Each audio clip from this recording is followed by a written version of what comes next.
7월 10일 둘째 주 일요 본문을 시작하도록 하겠습니다.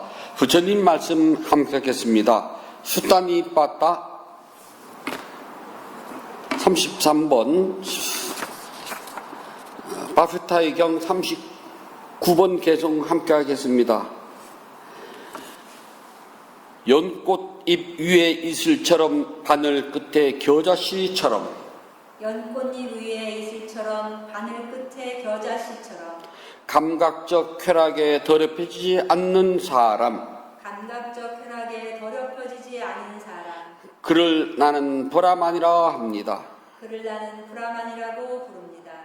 연꽃잎 위에 이슬처럼 바늘 끝에 겨자씨처럼 감각적 쾌락에 더럽혀지지 않는 사람 그를 나는 브라만이라고 부릅니다. 연꽃잎 위에 이슬처럼 바늘 끝에 겨자씨처럼 감각적 쾌락에 더럽혀지지 않는 사람 그를 나는 브라만이라고 부릅니다. 네, 변해주세요. 어떤 사람이 고귀한 사람입니까? 라고 물었을 때 고귀한 사람은 연꽃 연잎은 먼지가 안 묻거든요. 물건이 똑 떨어져 또르르 흘러내려요. 겨자씨는 씨 중에서 담배씨하고 겨자씨가 제일 작거든요. 그 작은 씨앗이 바늘 끝에 있으면은요, 아무것도 묻을 수가 없고, 고만 딸랑 는답니다. 그래서 감각적 쾌락을 즐기지 않는 사람을 고귀한 사람이라고 한답니다.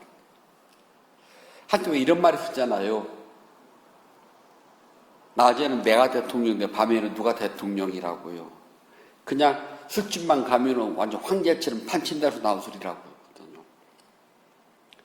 감각적 쾌락을 따라가면은 욕심만 생기고 집착만 생긴답니다.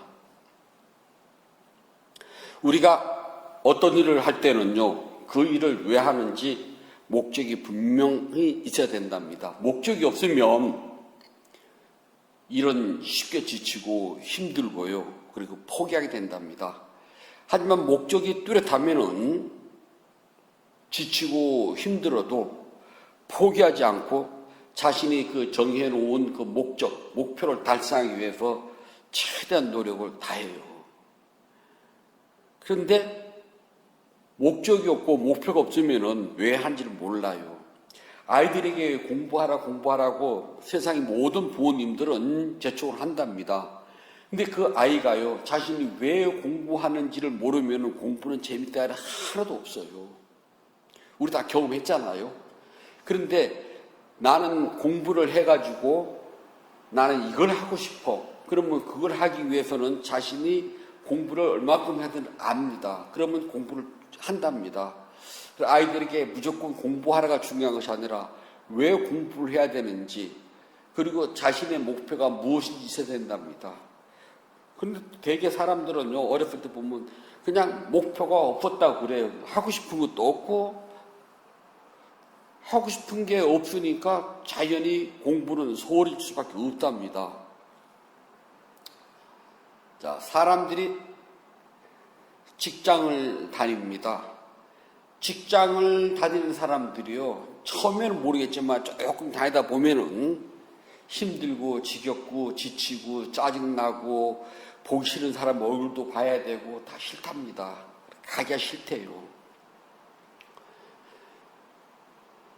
그런지 모르겠지만요. 그러면 이제 물어봅시다. 직장을 왜 다녀요? 라고 하게 되면은 직장을 다니는 사람들이 자기가 그 직장을 나가는 데는 분명히 목표가 있어. 목적이에요. 뭐냐면 먹고 사는 것입니다. 먹고 살려고 그 직장을 나간답니다. 그 직장을 안 나가면은 먹고 살 길이 막막해져요. 아니면은 다른 직장을 구해야 된답니다. 물론 자기 부모가 물려준 것이 돈밖에 없어가지고 직장 생활을 안 해도 가진 돈이 흘러 넘쳐가지고 평생을 손가락 하나 까딱 안 하고 손에다 물 한 방울 안 묻히고 그냥 먹고 산다면야 무슨 걱정하겠냐마는 그렇지가 않으면은 기본적으로 직장을 다녀야 된답니다. 목표는 한 가지예요. 먹고 산다는 거예요. 또 그런가 하면은 굳이 난 직장 안 다녀도 되는데 그냥 소일거리 삼아서 심심해서 취미 삼아서 다니는 사람도 있답니다. 그런 사람들은 그 직장이 자기 소일거리고 심심풀이 오징어 땅콩이고 취미 생활을 하는 곳이랍니다. 근데 만약에 그 직장이 자신의 취미 생활에 맞지도 않고 이거 뭐 심심풀이도 끝났고 그러면 그 직장을 나갈 필요가 없어요. 대부분 사람들이 그 직장이 내 마음에 안 들어도 내 적성에 안 맞아도 다니는 이유가 한 가지래요. 먹고 살기 때문에, 목적이기 때문에요. 물론 요즘 젊은 사람들은 직장을 또 쉽게 그만두기도 해요. 적성이 안 맞는다 해가지고 조금 다니다가 탁 때려치우고 뭐 다른 직장 가기도 하고요.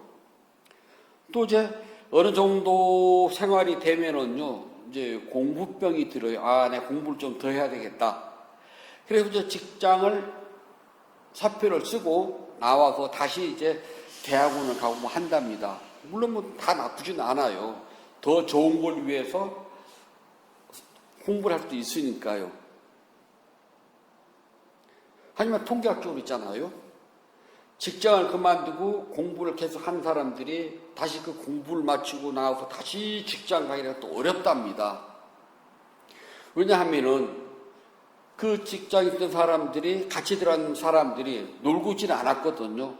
그 사람들도 그 직장에다가 충성을 다만 했기 때문에 직급 점점 올라가요.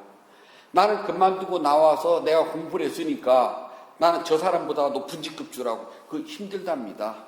특별한 재주와 특별한 뭐가 있으면 모를까. 그렇지 않으면은 그게 또 어렵다네요.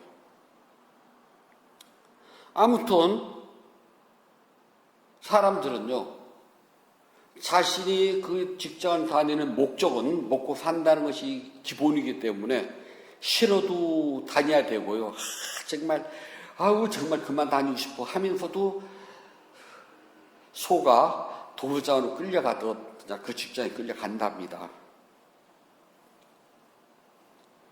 자, 그렇다면은 직장 다니는 목적이 나왔어요. 먹고 살기 위해서요. 그럼 이제 불자들에게 물어봅시다. 불자들이 절에 다니는 이유가 뭡니까? 왜 부처님 믿어요? 그럼 목적이 나와야 돼요. 나는 이래서 절에 다닙니다. 나는 이래서 부처님을 믿습니다. 절이 참 많은데 왜 하필이면 이 절을 나오고 하필이면 그 절을 가요? 라고 때 목적이 분명해야 돼. 그게 없으면 어렵답니다. 물론 이 안에는 불교를 왜 믿어요? 왜 절에 다녀요? 그 속에는요, 무슨 말이 들어있냐면은 두 가지겠다면 기본적으로요. 공덕행을 짓는 이 목적이 뭐예요? 수행하는 이유가 뭐예요? 가 들어가 있어요. 기본적으로 들어가 있는 거예요. 그런데 대부분의 불자들이 절에 가서 수행을 왜 해요? 그러면은 막막하답니다. 대부분의 불자들은 수행 그러면 앉아서 참선하는 것만 수행으로 여기거든요.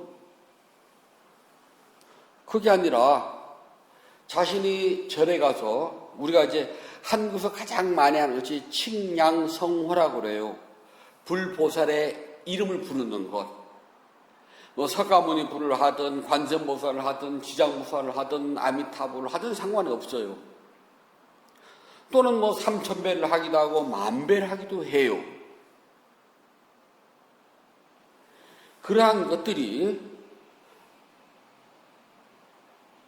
단순하게 재앙을 없애고 복을 빌고 하는 그런 기복행위가 아니라 기본적으로 흔들리는 내 마음은 욕망에 따라서 계속 흔들려요. 눈으로 보이면 보이는 것, 귀로 들으면 들리는 것, 이렇게 내 몸과 마음이 갖가지 대상을 접촉하는 순간 마음은 그것을 좋아하기도 하고 싫어하기도 해요. 좋아하면 좋아하는 대로 흔들리고 싫어하면 싫어하는 대로 흔들려요. 누가 나를 칭찬해주면 칭찬해주는 대로 기분 좋아요. 그 마음이 흔들린 겁니다. 누가 나를 비난하고 뒤에서 욕하고 뒷담화 친다고 그러잖아요. 그러면 그걸 듣는 순간 내 기분이 얹잖아요. 그러면 나는 싫어하는 대로 흔들린 거랍니다. 마음은 싫어하는 데만 흔들린 것이 아니라 좋아하면 좋아하는 대로 흔들리고 싫어하면 싫어하는 대로 늘 두 가지로 흔들려요.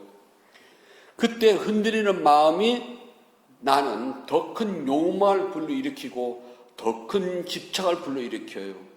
그래서 내 마음은 더더욱 괴로워진답니다. 그래서 내 마음이 좋아함과 싫어함에 흔들리지 않도록 가운데서 딱 굳세게 세워주는 것을 뭐라 하냐면 우리가 기도라고 그래요. 그러니까 기도는 복을 비는 행위가 아니라 흔들리는 내 마음이 욕망에, 대상에, 집착에 흔들리지 않도록 하는 것을 우리가 기도라고 그러거든요. 근데 대부분의 불자들은 기도 그러면 복을 비는 행위로 알기 때문에 이걸 수행으로 연결시키지 못해요.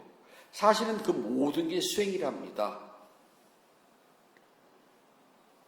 수행 속에서는 당연히 복을 짓는 공덕행위 따라간답니다. 욕망이 흔들리는 내 마음, 좋아하고 싫어하는 것 두 가지 답니다. 내 마음이 욕망에 흔들리지 않고 바른 알아차림을 통해서 마음에 집중된 것, 삼매라고 그래. 그냥 마음이 집중된 행위, 그냥 삼매라고 합시다.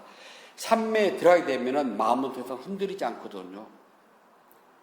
그걸 위해서 기도를 하는 것이지, 이 기도를 한다고 해서 없던 복이 하늘에서 뚝 떨어지고 땅에서 솟아나는 경우는 없답니다.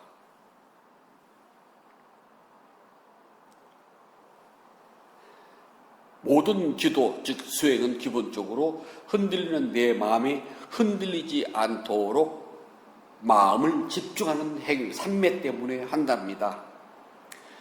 그럼에도 불구하고 모든 불자들은 있잖아. 아니, 모두는 아니죠. 거의 대부분의 우리 한국 불자들은요, 기도가 수행의 한 가지 방법으로 인식하지 않고요, 기도는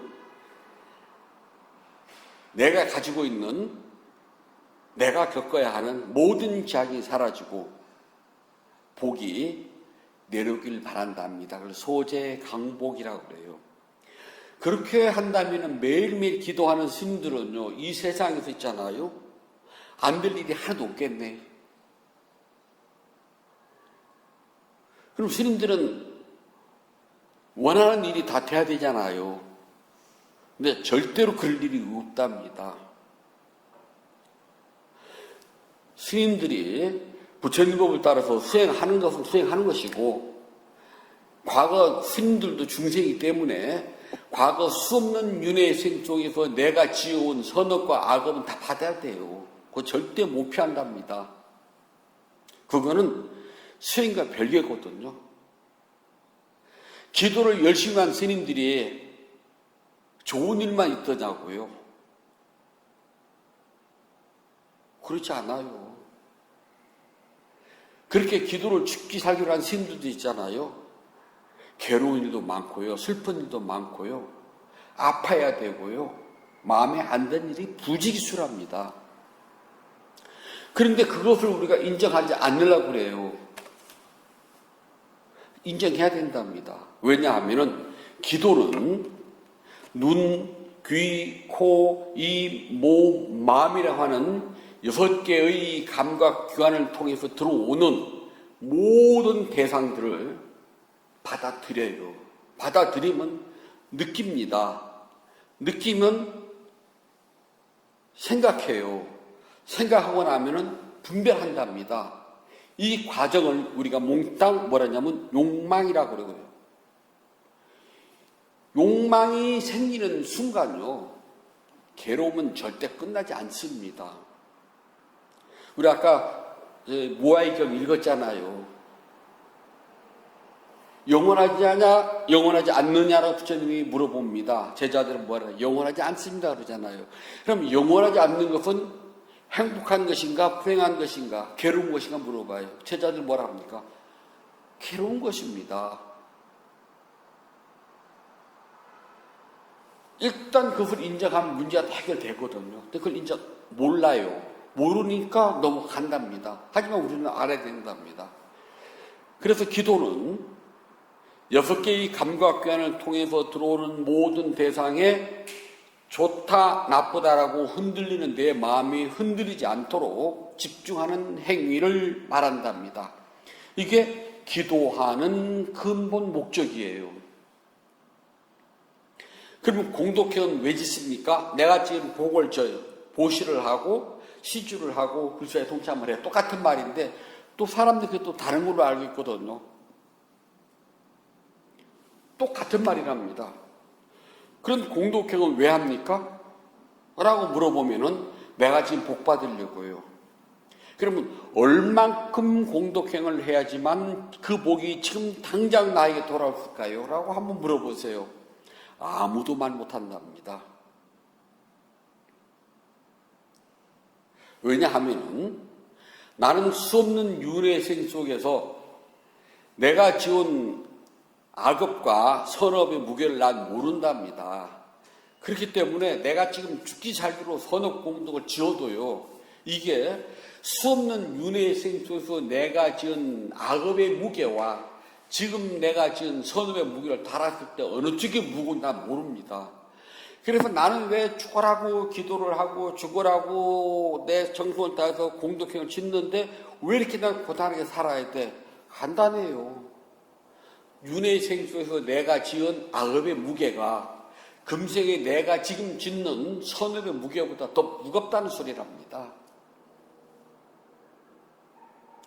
소금이 엄청 많아요. 악업입니다. 맹물, 선업이에요. 나는 소금이 지금 이 법당 같은 데 꽉 차 있는데 여기에다요 물 한 방울을요 그냥 찔끔 뿌려주는 거거든요. 그러면서 그 소금이 다 녹아서 맹물되기를 바라고 있답니다. 그냥 더 타셔야 돼요. 그거를 누구도 장담할 수가 없다는 겁니다. 단지 그냥 꾸준히 물을 탈 뿐이에요. 그런데 이러한 이치를 모르기 때문에 사람들은 내가 이렇게 했는데 나 할 만큼 했는데 소리가 그래서 나와요. 그건요 내 생각이고요. 전 그래요. 그건 불자님 생각이고 그만 하지 마세요. 그래요. 우리 모두가 윤회를 그 얼마나 많은 윤회생 속에서 어떻게 사는지 모르는데 금생에 꼴랑 요만큼 한 걸 가지고 나 할 만큼 했다는 소리를 어떻게 해요? 할 만큼 했는데 본인이 생각을 해봐요. 내가 생각해보면 나 할 만큼 했거든? 그런데 내한테 왜 이런 고통, 왜 이런 괴로움이 와야 돼? 간단해요. 수없는 윤회생 속에서 내가 지은 악업, 소금이 금생에 내가 탄 물, 선업은 부족해도 너무나 턱도 없이 부족하다는 소리거든요. 그걸 인정하고 싶지는 않아요. 그리고 내가 넣은 물만 바라고 싶답니다. 주는 사람은 대단해도요, 받는 사람은 별거 아닌 경우가 이 세상에 천지랍니다. 여행을 갔다 오면은 나는 나름대로 여행 간 날부터 신경을 써요. 선물 뭐 사다 줘야 되나요? 가보신 분들 다들 이해할 겁니다. 그래서 내가 가진 돈에서 있잖아요. 정말 안 쓰고 아껴가지고 큰맘 먹고 선물을 난 산답니다. 그거 가져오는 것도 짐덩어리거든요. 미리 사놓으면 가방 속에 들어가지만 그렇지 않으면 양손에다 주렁주렁 들고 와야 돼. 정말 무겁고 짜증나거든요. 그래서 내 딴은 크게 신경 쓰고 인심해서 주지만 받는 사람은 아유 이게 나에게 별로 쓸모도 없어 이거요. 저 조각품이 너무너무 예뻐요. 그래서 그 조각을 하나 샀어요. 비싼 돈을 주고요. 내 딴은 그걸 갖다 줬는데요. 받는 사람은 나 이런 장식을 별로 안 좋아하는데 저 경험에서 하는 소리랍니다. 나는 큰맘 먹고 초콜릿 하나를 샀어요. 받는 사람은 초콜릿 하나지만 난 그 10개, 20개 사야 되거든요. 그래서 주면은요. 자, 이거 겨우 초콜릿이냐? 초콜릿이 한국은 없냐? 누가 모르나? 마트 가면 천여 초콜릿인데 그렇잖아요. 누가 모르냐고요. 그런데 받는 사람은 뭐라고 그래요? 겨우 초콜릿 하나? 바꿔놓고 생각해 봅시다. 내가 금생에 지은 선업의 공동은요, 겨우 초콜릿 하나랍니다. 겨우 초콜릿 하나예요. 내가 지은 악업은요, 마트에 있는 것처럼 무지무지 많아요. 그런데 하려고 했다는 소리는 우리 불자들은 너무나 당당하고 너무나 떳떳하고 너무나 자신감 있게 이야기를 한답니다. 그럼 다시 물을게요. 공덕행 왜 해요? 공덕행 왜 짓습니까? 공덕행은요, 내가 수행을 해 나가는데 장애물이 떨어지고 수행에 조금이라도 이익이 되기 위해서 조금 보태줄 것밖에 없어요. 그냥 그렇게 알고서 하시면은 내 마음이 굉장히 행복해요. 내가 이 공덕행을 져서 나한테 뭐 돌아오기를 바라질 않아요. 수행을 하다가 장애에 부딪히면은 아, 내가 공덕행이 부족했구나. 그래서 공덕행을 짓습니다. 그럼 그 환희심 때문에 수행이 좀 잘 돼. 혹시 경험이 있나요? 저는 실제로 그 경험한 사람 중 하나거든요. 저도 미얀마 수행을 할 때요, 정말 수행이 안 될 때가 있습니다. 저도 중생이거든요. 하기도 싫을 때도 있고요. 솔직하게요. 정말 하기 싫을 때 있어요. 정말 하루가 왜 이렇게 길어요? 한 달 한 것보다 더 길어요. 앉아서 이제 1시간 됐겠지? 1시간 됐겠지? 그런데 왜 딩동댕 안 치는 거야? 그리고 살며시 눈 뜨고 보면은요, 5분도 안 됐을 때예요. 수행해 본 사람은 누구나 그 경험 다 있습니다. 그리고 그날따라 다리는 왜 이렇게 아프고 허리는 왜 이렇게 부러질 듯이 아프고 왜 이렇게 덥기는 하고 모기는 왜 이렇게 많고 그날따라 왜 이렇게 시끄러워 옆 사람 왜 이렇게 빠삭빠삭대고 짜증나게 그럴 때 공덕행을 짓습니다. 기뻐요. 내가 진 이 작은 공덕행으로 많은 사람들이 기뻐하는구나. 그럼 그 기뻐하는 마음, PT라고 그래요. PT가 내 몸에 생기잖아요. 그럼 수카도 따라온답니다. PT, 희, 수카, 환. 우리는 환희 그러거든요. 원래는 희, 예를 들어서요. 내가 심하게 갈증이 나요. 시원한 그늘에 앉아서 물 한 잔 먹고 싶어요. 막 돌아보니까 저기에 그늘막 아래 물을 파네요. 오, 저기 물 파는 데가 있어. 저기 물 파는 데가 있어. 막 기뻐하는 마음을 내는 것은 PT. 그리고 달려가서요. 물을 한 병 사가지고 그늘막에 앉아서 쫙 마셔. 아, 이제 살 것 같네. 그때 바람도 살랑 불고 좋아요. 그것을 우리가 수카라고 그래요. PT와 수카는 항상 함께 따라가요. 그래서 환희인데 원래는 희가 먼저입니다. PT, 희. 그 다음에 수카, 환. 뒤따라오는 보고서 기뻐함, 즐거움. 아, 이제 났어. PT와 수카가 따라가면 내 몸은요, 수행자의 몸은 반드시 표시를 낸답니다. 머리가 쫑긋을 때도 있고요. 가렵기도 하고요. 살에 소름이 끼치기도 하고요. 또는 몸이 흔들리기도 하고요.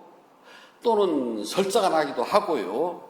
또는 몸에 막 벌레가 긴 것처럼 PT의 크기, 깊이에 따라서 나타나는 것들이 굉장히 많아요. 그래서 수행자는 자유무색에 다 보고를 합니다. 오늘은 막 머리가 쭈삐스부터 됐습니다.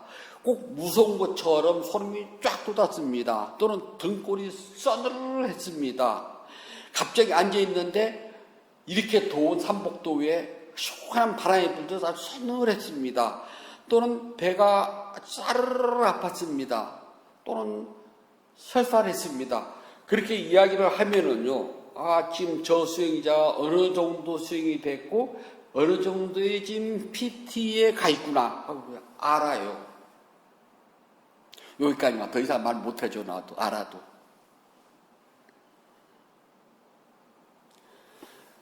수행이 안 될 때에 내가 공덕행을 짓고, 그 다음에 축복의 찬탄소리를 듣고 수행을 하게 되면은요, 제일 먼저 오는 것이 PT가 와요. 그 기쁜 마음이 앉아있을 때요, 내 지금 수행이 안 돼, 공덕행을 지었거든요. 앉아서 내가 지은 공덕행을 생각을 합니다. 안 될 때. 항상 수행이 안 될 때는요, 언젠가 지나간 시간에 내가 지은 공덕행을 생각해요. 공덕행은 하려고 마음을 내서 기쁘고, 해서 기쁘고, 끝나고 나서 또 생각해도 기쁘다 그랬던 세 가지가 바로 이럴 때입니다. 수행이 안 될 때에, 내가 그때 스님한테 내가 복을 줬지? 대중들이 복을 줬어. 복을 줬어. 난 복을 줬어. 난 복 친 거야. 이렇게 생각을 하면은 그때의 PT와 수카가 다시 올라와서 그 징그럽게 안 되고 지겹게 안 되고 하기 싫은 수행이 극복이 돼요. 이게 PT와 수카의 힘. 바로 그것이 공덕행을 짓는 목적이랍니다. 내가 막 금생에 그냥 이 짜잘하고 안 되고 정말 우리 남편 사업도 안 되고 직장도 지금 목이 잘리고 막 집안이 정말 생각만 해도 머리가 아파. 왜 이렇게 내 삶이 고달픈 거야? 내가 지은 보시 공덕행이 헛거네가 아니랍니다. 내가 지은 공덕행이 그럴 때 푸는 게 아니에요. 그렇게 해서 풀어줄 것 같으면 있는 사람은 자꾸 하게? 그게 아니라요. 공덕행을 짓는 가장 큰 목적은요, 수행하다 안 될 때, 수행은 뭐라고 그랬어요? 기도도 수행이라고 했잖아요. 오늘 기도를 하는데 지겹게 기도가 안 돼요. 하기도 싫고요. 그럴 때에 언젠가 내가 지은 공덕행을 생각해 보는 거예요. 나 그때 큰 공덕행을 지고 큰 맘 냈어. 그래서 내가 공덕행을 지었거든. 크든 작든 모든 공덕행은 마음을 안 내면 못 하거든요. 그리고 그것을 기뻐해야 된답니다. 얼만큼? 가장 큰 마음으로, 가장 널널하게 해요. 그걸 생각하면은 그때 그 공덕행에서 일어났던 PT와 수카가 다시 일어나게 돼 있어요. 안 일어난다고요? 그거는 한 번도 수행을 하면서 그 생각을 해보지 않았다는 소리예요. 수행을 하다가 안 될 때, 그럴 때는 포기하지 말고요. 공덕행, 지난 시간에 지은 공덕행, 아무것도 괜찮아. 하나 떠올리면 돼요. 그러면 내가 지은 공덕행에는 반드시 PT와 수카가 다시 일어납니다. 그것을 보고 우리는 공덕행을 하고 났을 때 또 생각해도 기쁜 것을 바로 그때 말하는 거랍니다. 그것 때문에 나는 공덕행을 짓는 거예요. 달리 내가 막 고시하고 시주하고 똑같은 말이거든요. 그걸 해가지고 갑자기 나한테 있었던 재앙이 탁 사라지고 하늘에서 복이 뚝 떨어지고 땅에서 푹 솟을 것 같으면 저부터 먼저 할게. 저도 지난 주일 한 주일 내내 청소하느라 다 보냈답니다. 참 그러면 그 날린 공파 죽일 수도 없고 살 수도 없고 다 뜯어냈잖아요. 뜯어내고 그거 다시 하고 일주일 내내 먼지 구덩이 속에서 살았거든요. 전들 멋있게 진 법당에서요. 전들 그 생각 왜 없겠어요. 에어컨도 확 바꿔버리고 소리 안 나는 천장형 고요하게 저도 하고 싶다니까요. 앉았는데 저는 안 더울 것 같아요. 저는 더 더워요. 지금 꽁꽁 싸매고 있잖아요. 스님들은 있잖아요. 거북할수록 거룩해져요. 그래서 법문하고 이럴 때는 차단 옷을 거북하게 입어요. 그래야지 거룩하게 보이거든요. 저도 법문 끝나고 나가면 이렇게 땀을 딱 이렇게 젖어서 이렇게 하면 물밖에 안 나오거든요. 그렇다면은 공덕행을 지어가지고 재앙이 사라지고 그런 복이 생긴다면은 저처럼 복 짓기 좋아하는 사람 어디 있어요? 저 매일 아침 법문 복 짓잖아요. 한 번도 안 쉬고요. 시간 딱딱 맞춰가지고. 그뿐입니까? 불자 누르시면 커피 내려줘, 기분 좋게 오시라고 법탕 정수 다 해. 그럼 복이 하늘에서 떨어지는 것이 아니라 하늘에서 우박 쏟아져 하는 거 아니에요? 그거와는 별개랍니다. 그것이 아니라 제가 수행을 하다가 안 되고 지치고 힘들고 짜증낼 때에 그때 제가 지금 복을 생각하면은 다시 PT와 스카의 힘으로 쭉 앞으로 나가는 거랍니다. 그게 공덕행을 짓는 가장 큰 목적이에요. 이걸 모르니까 불자들이 내가 왜 복을 지어야 돼? 나 할 만큼 했거든. 어떻게 저수는 맨날 보시하라고 시조하라고 동참하라는 말만 해. 아주 다른 자리에 가면 제발 그 말 하지 말래요. 불자들이 신도들이 부담 가져서 못 온다고. 전 그래 부담 팍팍 가른다 이거 하는데 부처님은 돌아가신 날까지 불자들이 했던 게 바로 이거랍니다. 복 지어라. 복을 지어야지만 수행할 수 있는 힘도 생기고요. 수행할 수 있는 힘이 생기지 복 안 짓고는 절대 수행 못해. 수행 아무나 하는 것 같아요. 불자들이 많아도요. 수행하는 불자들 드물고 복 비는 사람은 많아요. 복이 아니라 수행하는 사람은 드물답니다. 요즘 이제 인터넷 너튜브 들어가 보면은요. 이제 절에서 백중기도 뭐 이젠 한 막 올라와요. 많아요. 뭐 복 받는다나.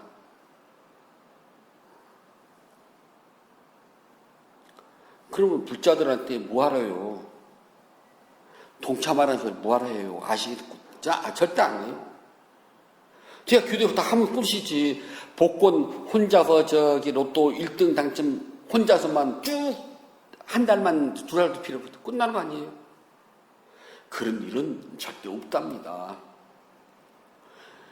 우리는 기도를 왜 하는지, 기도도 수행이라고 했잖아요. 기도를 왜 하는지에 대한 그 목적을 모르기 때문에 헤매요. 우리는 부처님의 제자랍니다. 그래서 우리는 부처님께서 제시하신 법 그대로 따라가야 될 의무가 있어요. 그것을 따르지 않으면 우리는 불자라는 말을 쓸 수가 없답니다. 그래서 불자들은 스승 부처님께서 가르친 법을 바르게 이해를 하고 실천해야 돼요. 법을 바르게 이해하고 실천을 하게 되면은요, 당연히 수행을 왜 하는지, 공덕행을 왜 짓는지에 대해서는요, 서로가 다투질 않았고 의심하지 않게 됩니다. 이걸 보고 부처님께서는 다툼을 버린 사람, 그래서요, 낭남하자라고 그래요. 낭남자하. 다툼을 버렸다. 다툰다는 뭐냐면요, 야, 관음기도 해야 돼. 무슨 소리야. 기도는 관음기도가 아니야. 지장기도 해야 돼. 그런 사람들이 싸우거든요. 예전에 모 큰 스님께서요, 제가 본면 막 안 드릴게요. 신도들이 와서요, 관세음 보살이 맞는지, 광세음 보살이 맞는지 서로가 우겼습니다. 그래서 스님이 꿀을 좋아하시니까 신도가 꿀을 한 번 갖다 드리면서 스님, 이따 내가 누가 올 테니까 물어보면 제 말 맞다고 해주세요. 알았어. 조금 있다가 또 다른 또 보살이 한 보살이 이제 와가지고 꿀을 한 번 드리면서 스님 이따 내가 올 테니까 제가 하는 게 맞다고 해주세요. 그래서 둘이 동시에 들어왔습니다. 스님, 관세음이 맞죠? 맞지. 이 사람 뭐라고 해? 스님, 관세음이 맞죠? 그게 맞지. 이걸 보고 다툰다 그래요. 어떤 사람은 깨달으려면은 조사선을 해야 돼. 다른 건 다 필요 없어. 웃깁니다. 아니야. 그런 거 소용없어. 어떤 사람은 이 기도를 해야 돼. 어떤 사람은 금경을 읽어야지만 조상 천도로 다른 건 안 돼. 무슨 소리야. 백진 기도를 할 때는 금강경이 아니라 목련경을 읽어야 돼. 하고 싸워요. 아니야. 극락가려면 아미타경 읽어야 돼. 어떻게 맞아요? 그걸 보고 다툰다 그러고요. 그것은 자신의 믿음이 확고하지 못하게 보는 의심이 되라고 그래요. 그걸 보고 의심을 한답니다. 그래서 부처님은 내가 말한 법을 바르게 이해를 하고 알고 실천하는 사람은 다툼이 없는 사람이다. 맞고 틀린다가 분명해요. 오직 부처님께서 하신 그대로, 이게 정답이잖아요. 팔만대장경 그 어디에 있잖아요. 부처님께서 백중날 금강경 읽으면 너희 부모가 모든 죄를 싹 소멸되고 극락간다 라고 하신 적이 있나요? 그렇다면 업의 법칙에서 어긋나잖아요. 업은 자업, 자득, 자신이 받은 건, 지은 건 반드시 자신이 받아야 된다. 그 누구도 대신하지 못하고 누구도 탕감하지 못하는, 즉 업장소멸이라는 거 없습니다. 다 받아야 돼요. 기본이랍니다. 그게요. 그런데 49일 아미타경 있고 또는 금강경 있고 또는 목류경 있고 재물 차려 나가지고 제사 한번 딸랑딸랑 막 흔들어서 지른다 해가지고 나의 부모님 또는 이름도 모르는 나의 조상들이 그 윤회 생수에서 뭘 했는지도 모르는데 그 죄업이 한꺼번에 싹 사라지고 백지장 같아가지고 싹 사라지고 극락을 휙 하고 간다면 부처님께서 평생 가르쳤던 자신이 지은 업은 자신이 받아야 되고 누구도 대신하지 못하고 탕감하지 못한다는 그 말씀하고 어긋나잖아요. 그러면 굳이 할 필요가 뭐가 있어요? 죽고 난 다음에 백중날 와가지고 천도지 한 번 하면 다 끝나는 거 아니에요? 그럼 돈 없어 천도지 못한 사람은 영원히 지옥 가는 거네? 아무리 흉악하게 나쁜 놈이라도 돈이 많아고 천도점을 지낸다면 그러니까 돈으로 그걸 뭐 속죄라고 그래요. 무엇인가 물건을 갖다 바치고 그 물건값만큼 제가 사라진다는 것은요. 불교는 속죄가 없답니다. 다 받아야 돼요. 그렇게 믿고 있는다면은 그걸 보고 다투고 의심한다라고 부처님께서 말씀해 주셨답니다. 그래서 바르게 알고 바르게 이해를 하고 바르게 실천하는 사람은요. 근본 이유를 알아요. 왜 내가 불교를 믿는지, 왜 수행을 하는지, 왜 공덕행을 짓는지를 분명히 알기 때문에요. 이 사람들에게는 다툼을 버린 사람, 즉 의심하지 않는다는 말과 똑같습니다. 최소한 부처님의 가르침이 무엇인 줄 알고 바르게 이해를 하고 실천하고 있다는 겁니다. 이런 사람을 가르쳐서 부처님께서는 거물에 벗어난 물고기 또는 거물에 벗어난 새라고 그래요. 자유로운 사람입니다. 자유로운 사람만이 닛바나를 성취할 수가 있습니다. 자유롭지 못한 사람은 닛바나를 성취할 수가 없어요. 부처님께서는 바른 법, 우리가 정법이라고 그래요. 바른 법을 이해를 하는 사람만이 바르게 공덕행을 짓고 바르게 공덕행을 짓는 사람만이 바르게 수행을 할 수가 있습니다. 그렇게 바르게 수행하는 사람만이 모든 오염원에서 벗어나가지고 깨달음을 성취할 수가 있게 됩니다. 우리 모두는요, 과거 수없는 윤회생 속에서 내가 지은 악업과 내가 지은 선업의 크기, 무게를 우리 모른답니다. 알면 좋겠지만 몰라요. 그렇기 때문에 금생에 내가 그러한 법을 알았기 때문에 내 능력이 닿는 한, 내 형편이 닿는 한 열심히 공덕행을 짓고 수행을 한답니다.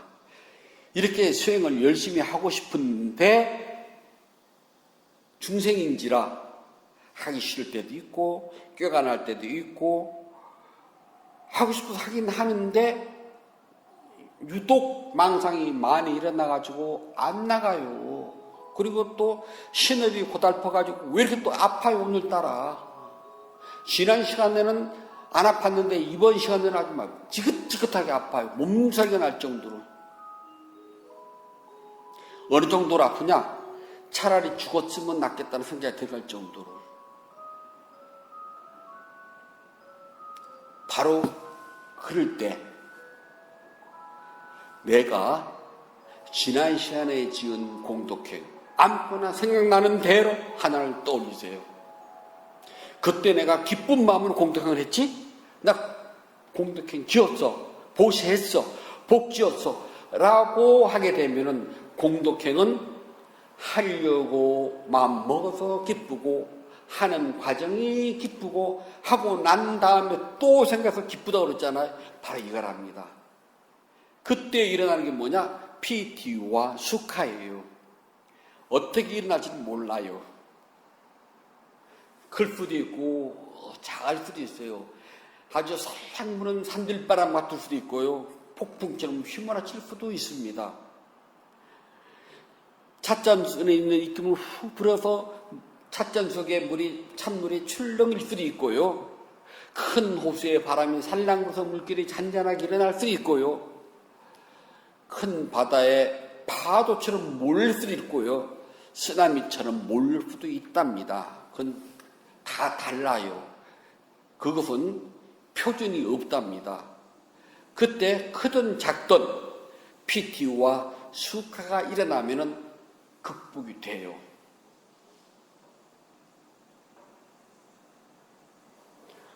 이것을 가르쳐서 불자들은 목적이 분명해야 돼요. 공덕행을 왜 짓는지, 수행을 왜 하는지 목적이 분명해요.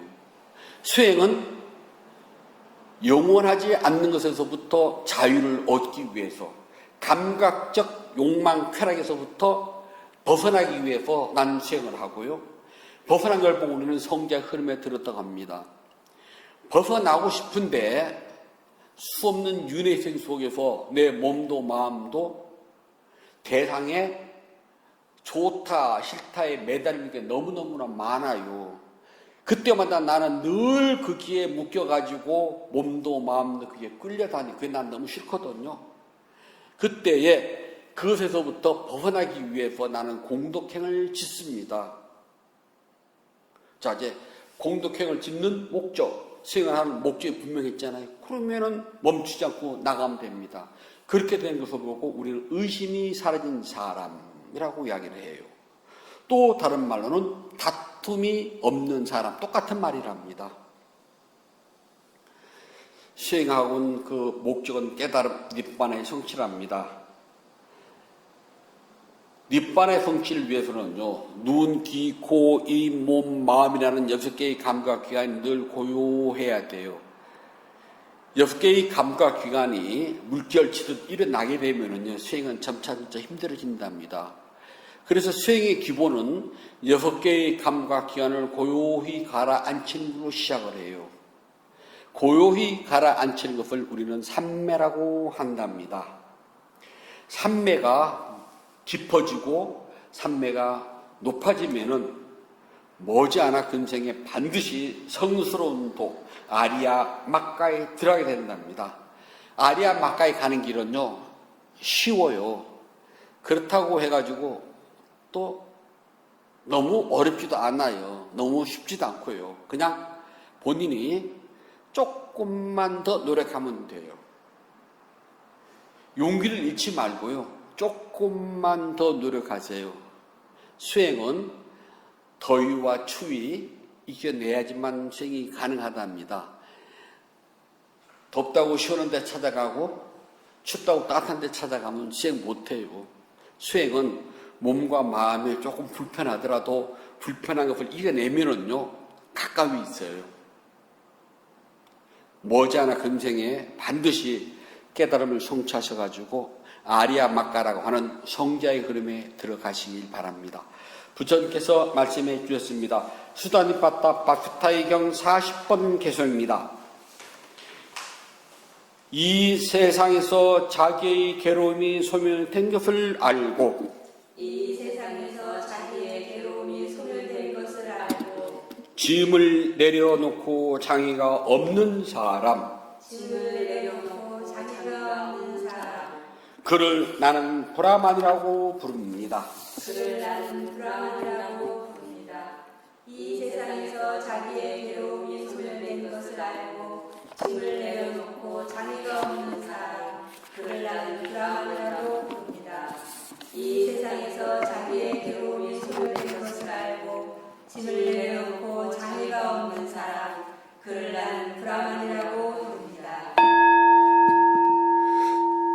10월 10일 둘째 주 일요 본문을 마치도록 하겠습니다.